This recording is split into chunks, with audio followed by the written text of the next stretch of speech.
ഈ ഭീഷണി വകവെക്കാതെയുള്ള ഇറാന്റെ മുന്നേറ്റവും പ്രധാനമാണ്.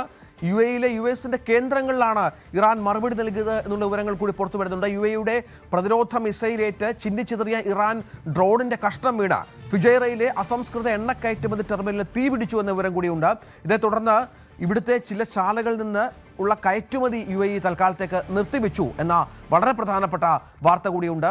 റുവൈസ് എണ്ണ ശുദ്ധീകരണശാല അടച്ചു. നമുക്കറിയാം, റുവൈസ് എണ്ണ ശുദ്ധീകരണശാല ലോകത്തിൻ്റെ എണ്ണ സൃഷ്ടിയുടെ വളരെ പ്രധാനപ്പെട്ട പരമപ്രധാനമായ പങ്ക് വഹിക്കുന്ന ഒരു പ്രദേശമാണ്.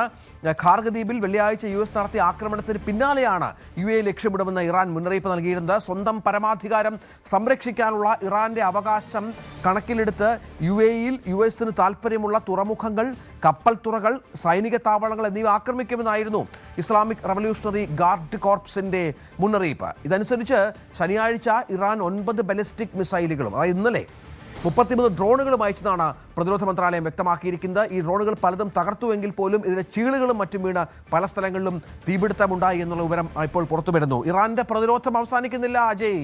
കൂടുതൽ മറുപടി ഉള്ളത് നേരത്തെ പറഞ്ഞതുപോലെ ഗൾഫ് രാജ്യങ്ങളിലേക്കാണ്. അവരാണ് ഇതിൻ്റെ ഒരു പ്രശ്നം അനുഭവിക്കുന്നത്.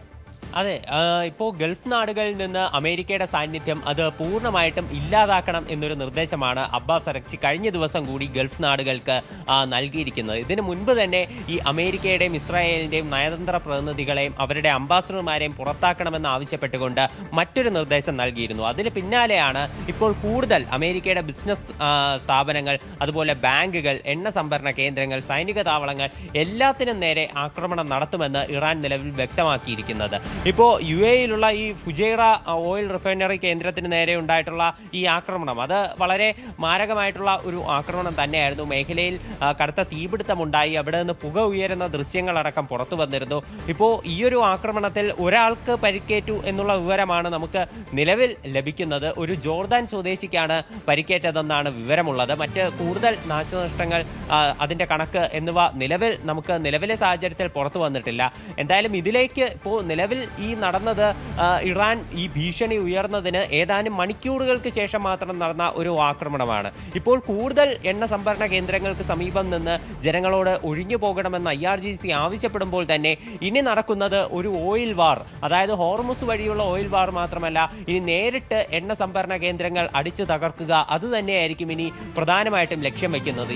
ഇറാനുള്ളിലുള്ള ചില വൈദ്യുതി നിലയങ്ങൾ കേന്ദ്രീകരിച്ച് US ആക്രമണം നടത്തിയിരുന്നു. അവരുടെ ചില ഇത് കാരണം അവിടെ പവർ കട്ട് ഉൾപ്പെടെ ഉണ്ടാകുന്ന സാഹചര്യം ഉണ്ടായിരുന്നു. അപ്പോൾ ഇതിനൊക്കെ കടുത്ത ഭീഷണിയാണ് ഇറാന്റെ ഭാഗത്തു നിന്ന് തിരിച്ചുണ്ടായത്. ഇപ്പോൾ എണ്ണ സംഭരണ കേന്ദ്രങ്ങൾ, അതുപോലെ ജലശുദ്ധി